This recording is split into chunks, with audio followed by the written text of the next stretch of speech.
Mesdames et messieurs, bonjour, bienvenue dans cette nouvelle vidéo. Pourquoi aujourd'hui je fais cette vidéo qui va parler de Neo the One contre McFly et Carlito? Je vais vous donner le contexte. Il y a maintenant un peu plus d'une semaine de ça, j'ai envoyé un mail à Neo the One. Neo the One qui fait partie de la chaîne de Swan The Voice, qui est après devenue Swan et Neo, qui est une chaîne où les enfants sont acteurs de la chaîne et qui est destinée justement à un public également d'enfants. Le problème, c'est que ça fait maintenant beaucoup d'années que ces chaînes existent et ça fait également beaucoup d'années qu'il y a toujours le débat concernant les chaînes pour enfants, si c'est moral ou non. Du coup, je me suis dit qu'il serait peut-être temps de crever l'abcès et de proposer à Neo the One une interview. Une interview sans langue de bois. Et bien entendu, sans piège. Mon but étant juste de lui poser des questions, qu'il puisse y répondre ouvertement et librement. Mais il a pas répondu à mon mail, quoi. C'est pourquoi je me suis dit qu'on allait regarder quelques petits passages de la vidéo de Neo the One qui réagit à McFly et Carlito, afin tout d'abord de pouvoir en parler, également d'avoir votre avis dans l'espace commentaire, et surtout pour que Neo the One voit que, au final, mon but n'est pas d'être malveillant, mais plutôt bienveillant, parce qu'il y a des problèmes concernant les chaînes pour enfants, et justement, je vais en parler dans cette vidéo. Et avant de commencer l'analyse de vidéo, je vais vous proposer de participer, encore une fois, dans l'espace commentaire. Dites-moi, vous, à quel âge vous avez commencé à regarder des vidéos sur YouTube, et si vous arrivez à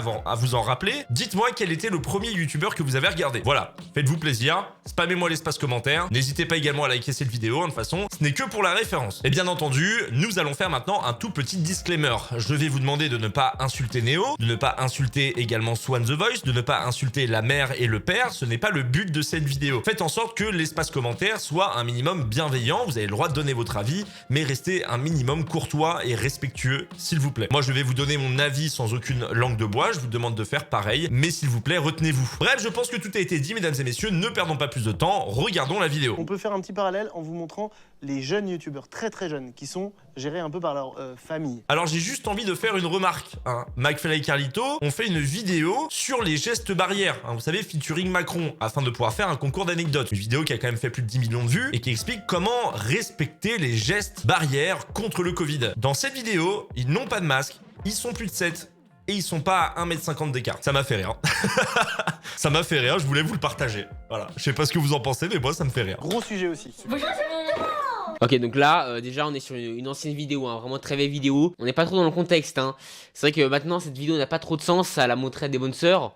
En vrai, McFly et Carlito, vous auriez pu nous prévenir. Genre, on aurait pu en parler et tout, pour voir quelle est la meilleure vidéo de chaîne enfant qu'on peut montrer à des bonnes sœurs, quoi, tu vois. En plus, là, on était petits, ça se trouve. Les bonnes sœurs, là, après avoir regardé ces vidéos, elles pensent justement que moi, j'ai cet âge-là, j'avais quel âge? Cette vidéo, elle date de combien de temps? Attendez, je vais regarder. La vidéo date de 2 ans, les gars. La vidéo date de 2 ans. Alors, tout d'abord, premièrement, 2 ans, c'est rien. 2 ans de différence, c'est-à-dire qu'en gros, t'avais pas 16 ans, t'en avais 14 au moment où ils montent la vidéo. C'est absolument rien. Deuxièmement, aujourd'hui, tu fais toujours le même type de vidéo sur la chaîne Swan et Neo. Je vous montre une vidéo d'il y a 2 ans, et là, je vous montre également une vidéo d'aujourd'hui. C'est exactement pareil. Et de toute façon, quoi qu'il arrive, ça change absolument pas le problème dans l'histoire. Parce que ces vidéos-là sont toujours sur YouTube. Et même si t'as évolué, à l'époque, pour eux, c'était déjà problématique. Et c'était aussi problématique pour tout le monde. Alors certes, toi, tu as grandi, mais pas Swan. Swan, il a pris également 5 ans par rapport au début de la chaîne. Donc en gros, il doit avoir 8 ou 9 ans. C'est-à-dire qu'en gros, il est plus jeune que toi quand tu as commencé. Ne sois pas le seul visé dans l'histoire. On parle aussi de ton frère. Mais le truc, c'est qu'ils auraient pu prendre des vidéos qui datent d'il y a 4 ans, des vidéos qui datent d'aujourd'hui, ça aurait absolument pas changé le problème. Le fait que c'est toujours des enfants qui sont entièrement filmés par des parents qui, eux, partagent sur la chaîne YouTube. Et puis ensuite, montrer les meilleures vidéos à des bonnes sœurs après concertation avec la chaîne concernée, c'est littéralement une vidéo qui représente votre chaîne. C'est des ouvertures de jouets. Il y va trop doucement. Il est très jeune. Ouais. Moi, ça me met hyper mal à l'aise. Chacun ses goûts. La mère, elle utilise ses enfants pour faire un truc, quoi. Donc, ma mère nous utilise pour faire un truc. Bon, déjà, ce que dit la bonne sœur, là, que je suis utilisé par ma mère, c'est pas ce que vous avez avec ça, là. Oui, Néo, sa mère l'exploite, machin. Ça, non mais, ça les gars, non mais, faut en parler. Ça fait tellement d'années là, enfin que vous en parlez à chaque fois, ça m'insupporte. Les gars, je sais pas, c'est votre fantasme de dire ça. Alors bien sûr, là, je vise pas tout le monde, voilà. J'avais déjà fait des coups de gueule où on me disait, oui, je me sens agressé, machin, mais bien sûr, je m'adresse à ceux qui se reconnaissent là dans ce que je dis. Pour moi, pourquoi vous dites ça? Ma mère ne m'a jamais forcé à faire du contenu YouTube. Les seuls moments où ma mère me force, c'est pour les devoirs, pour faire les évaluations. Si elle était pas là, j'aurais clairement décroché scolairement. Voilà, je vous le dis. Cash, très clairement, c'est tout. Donc franchement, arrêtez avec ça, arrêtez, c'est ma passion, je veux continuer là-dedans, c'est ce que je préfère. Donc toutes les vieilles vidéos, je parais mal à l'aise, je suis quelqu'un de timide de base, donc ce genre de vidéo, je m'entraînais, tu vois. Maintenant, je suis la personne que je suis maintenant, je me sens à l'aise quand je fais des vidéos de ça, et là c'était de l'entraînement, tu vois, quand j'étais plus jeune, j'avais du mal. Mais voilà, j'avais envie de travailler ça. Je trouve que les gars, en fait, YouTube, ça m'a permis de me battre contre ma timidité. Je suis ultra timide de base. Maintenant, je le suis beaucoup moins grâce à YouTube. Donc clairement, ça m'a aidé. Vous êtes timide, vous vous lancez sur YouTube, on sera tous pareils. Hein, pas à l'aise devant la caméra, mais moi ça me fait plaisir de faire ça, tu vois. Maintenant que où j'en suis, bah c'est encore mieux quoi. Faut arrêter de nous prendre pour des gamins par contre. On sait ce qu'on fait, c'est notre passion, on veut continuer là-dedans quoi. Voilà, je vous montre le passage qui est pour moi le plus important de cette vidéo, tout simplement parce que le sujet du problème est entièrement là-dedans. Il y a plusieurs points et je vais vous les énoncer. Premièrement, si autant de personnes ont un problème avec les chaînes pour enfants, c'est tout simplement parce que toutes les réponses à ces critiques sont entièrement vagues. On n'a jamais eu réellement d'explication sur ce sujet de la part des parents, à part des « Non mais c'est moi qui choisis de faire des vidéos parce que j'aime faire ça » ou alors « Oui, ils nous taclent parce qu'ils basent leur contenu sur la critique ». Ça, ce n'est absolument pas un argument. Et du coup, on arrive au deuxième point qui est pour moi le plus important et c'est vraiment, j'aimerais avoir une réponse, le consentement.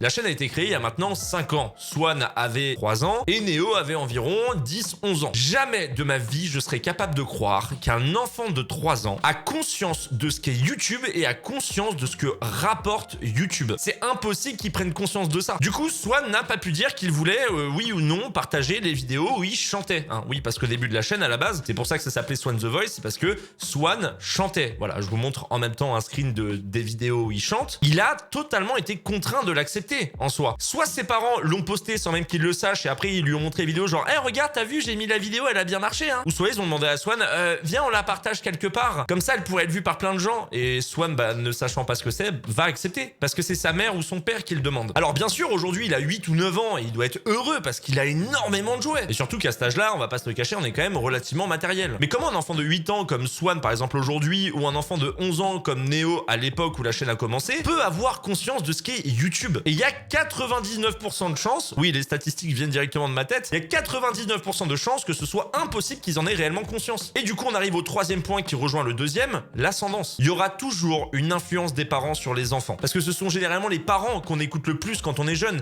Et quand tes parents te disent « Allez, on va faire une vidéo pour YouTube » afin de faire des revenus pour les parents, hein, précisons-le quand même, hein, quand la chaîne a été créée, c'est la chaîne qui dégageait des revenus, la société a été sûrement peut-être créée autour de ça et donc du coup les revenus générés aller directement dans cette société, vous allez dire oui. Sauf que même si ça vous fait plaisir de faire la vidéo quand vous êtes jeune, vous n'avez pas votre mot à dire à 100%. Quand vous faites un placement de produit et que vous avez 10 ans, vous n'avez pas conscience que vous êtes en train de vendre justement le produit. Pour vous, en fait, vous jouez juste à un jeu devant une caméra. Sauf qu'à l'instant T où vous tournez la vidéo, vous êtes des salariés et vous travaillez pour une société. C'est pour ça que je veux faire une interview parce que je trouve ça beaucoup trop vague. Quand les gens parlent des parents qui utilisent leurs enfants afin de faire de l'argent, il faut pas forcément tous les voir comme des rageux. Le seul problème qu'on pourrait dire, c'est que c'est la manière dont on peut le dire. On laisse bien entendu parler de nos sentiments et c'est jamais bon. Il faut savoir être un minimum raisonné, prendre du recul et être calme quand on parle. Oui, je l'ai appris que très rarement malheureusement. Et forcément, quand on utilise les mots, il utilise, c'est de l'esclavagisme, etc. C'est pas forcément des mots qui sont adaptés et forcément, bah vous derrière, quand vous prenez les attaques, bah vous allez vous braquer. C'est juste que la majorité pense ça. Et simplement, je me dis que si on était capable de faire une interview, si vous pouviez directement parler et être honnête à 100%, je pense que ça pourrait très clairement faire avancer le bordel. Et oui, certes, aujourd'hui, vous avez plein de jouets. Dans le futur, vous serez sûrement pété de thunes quand vous aurez 18 ans parce que j'espère, normalement c'est censé être dans la loi, hein, mais que vous avez un compte bloqué avec de l'argent dessus. Et tant mieux pour vous. Franchement, tant mieux pour vous. Mais juste, tout est parti de 2 parents qui vous ont directement filmé sans que vous soyez à 100% consentant parce qu'ils se sont rendus compte que vous rapportiez beaucoup d'argent. Et c'est d'ailleurs pourquoi au début, on voyait absolument jamais leur visage. Parce que vous vous rappelez, à l'époque des chaînes YouTube pour enfants, il y avait Swan The Voice, il y avait Studio Bubble Tea. Les enfants étaient constamment filmés et les parents n'étaient absolument pas là. Il a fallu passer des coups de gueule pour que les parents commencent à montrer leur visage. Tout simplement parce que les parents savaient qu'on s'en foutait d'eux. Que ce qui comptait le plus, c'était les 2 enfants. Et c'est ça que les gens trouvent principalement malsain. Mais franchement, Neo, même si tu parles pour toi en disant oui, mais moi aujourd'hui c'est ce que je veux faire, c'est incroyable, je suis très content, j'adore faire des vidéos, pense aussi à ton frère parce que là tu parles pour toi dans la vidéo, il y a aucun problème, tu parles pour toi. Mais ton frère, il a toujours 8 ans là, il a que 8 ans, il est encore jeune, il n'a pas encore conscience entièrement. Donc voilà. Pourquoi je fais principalement cette vidéo et pourquoi aussi elle est courte? Parce que je pense qu'il est temps d'avoir des réponses. Parler de consentement, de l'ascendance des parents, de revenus, de harcèlement aussi, de l'enfance qui est du coup également différente, de ta conception aujourd'hui de la réalité et je veux que tout ça soit sans langue de bois. Donc voilà, je vais pas vous passer la suite parce que la suite est pas forcément très intéressante. C'était juste que moi je voulais passer mon message et justement faire une vidéo pour que ça ait un peu plus d'impact. Donc voilà, Neo, si tu veux me répondre, n'hésite pas, mon adresse mail de toute façon est directement dans la description. Sachez que je vous remercie d'avoir regardé cette vidéo jusqu'au jusqu'au bout. Je vous invite également à la partager, hein, voilà, si ça peut avoir encore plus d'impact, hein, bah, c'est toujours mieux. Bien entendu, je vous invite à me suivre sur les réseaux, à vous abonner à la chaîne, à mettre la cloche, hein, si vous voulez savoir quand est-ce que je sors une vidéo pour avoir la petite notification. Moi, je vous dis à très bientôt, voilà, je vous remercie de m'avoir regardé jusqu'au bout. Je vous fais à tous de très gros bisous, prenez soin de vous, profitez de la vie. C'était Sir Gibbsy.